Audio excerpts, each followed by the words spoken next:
So there are two ways to approach yourself. You are an answer to your own existence. What you are today, this is an answer you have given to yourself.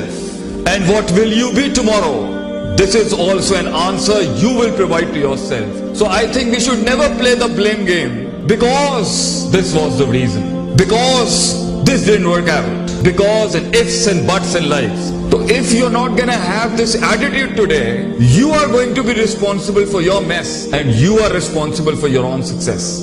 It's all about solving puzzles and then taking initiatives and decisions. The more you're wasting time right now, and it's fine to waste time. You can drop the shuttle, you can drop the ball, you can run away from the game and you can say, fine, I don't care. Life is a bitter journey, it's a big bitter drop.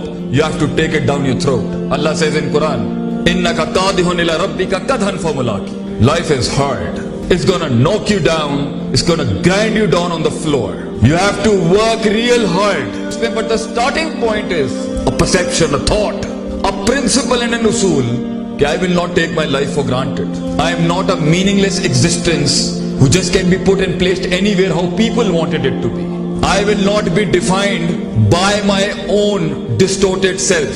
The leader inside me, the imamat and qiyadat inside me with which I was born, that will guide me right now and in the times coming future. That I will never ever settle for less in my life. I will not be taken for granted by myself in the system I live in. I will not be defined as something called average. I will not be taken lightly and calmly when thunders and storms are being discussed. I am not 50 cents in a conversation. I am meant to rule big. Kullukum ra'in wa kullukum masulun an ra'iyatihi. Prophet ﷺ says every man is a king and every man will be questioned for the kingdom God gave him. Provided the influence and the impact he created amongst the people around him and the resources he involved in his struggle. But if you want to define yourself and limit your potential and limit your dreams according to one canal, a couple of cars and chachas and tais and the phukpis and around you and how they wanted you to be, to settle into the life status they have done it, then beta, how are you going to push those limits which no one perceived about you and even you didn't perceive about yourself? How will you go and reach those heights if you're always going to define yourself with the people around you and people next to you? For you to be you, other than the cosmetic you, something a you that defines a lot of yous, the first thing you need to do is talk to yourself. You have exams coming ahead and this is one station of life. And life is stations upon stations upon stations upon stations, sweethearts. One is gonna end. The second one is ahead of you. You're gonna conquer that and the next one is waiting for you. And a lot of people ask me, when is it gonna end? Man conquering his limits and his own self and finding those stations of life. When is it gonna end? Till you meet your death, you cannot stop being a man. Till you meet your final destination, you cannot stop yourself from being that champion and conqueror in that field. Let me tell you something, a good puzzle and a formula and the recipe of this life. Nothing is going to change if you're not going to change. Nothing is going to work for you if you're not going to work for yourself. There are no miracles going to happen if you are not going to give a miracle from your inside.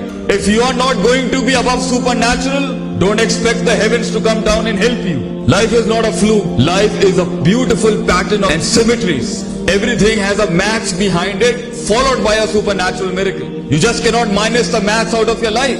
The maths to be disciplined, the maths to be punctual, the maths to learn the art of putting the thing at the right place, the maths to put your arms and brains and your cells and molecules into a subject mathematically, the maths of defining your life into subjects and principles, the maths of hard work, the maths of muscle exertion, the maths of going through the grind. You just cannot ignore the maths of time management, sleep management, people's management, resource management, and you expect the miracle is going to happen with you. Tie the camel first and then trust in your God. You at your age can say, I'm young. I do not know the charm of being at 40s. I do not know the wisdom in the late 30s. I might not know the charisma in the late 20s. I'm young. I haven't got married. I do not know what family errands is. I do not know many things in life, but I know one thing you can say to yourself. I have self-esteem. I've got self-respect. I do not take myself for something as granted. I might not be knowing what you're saying, Sheikh Saab, but I have the will to bring the mountains under my feet with my consistency and persistence and perseverance. I might not be as wise and as sound as you in speech, but the words in my heart are far more eloquent than the words in your speech right now. The passion that burns in my heart is far enough to consume the entire universe in my own chest. I have the heart to tell those storms that are telling me, oh, I am the one that should be feared. I am the storm that needs to be feared. So life is about an attitude, bachcho. An attitude of a slave and an attitude of a leader, a lion. Nobody knows the pain behind that. The pain of patience, the pain of resilience, the pain of perseverance, the pain of being silent, the pain of falling down and walking forward, the pain of not getting off the grit and not exposing it to the world what his courage is. The pain of containing the pressure, the pain of containing the persona of being a lion. You need to decide for yourself which animal in the jungle represents your heart and the passion within you. You want to live a life of a slave, a sheep that follows without knowing, or a lion who embarks his own journey, manifests his own principles, establishes his own reigns and kingdoms.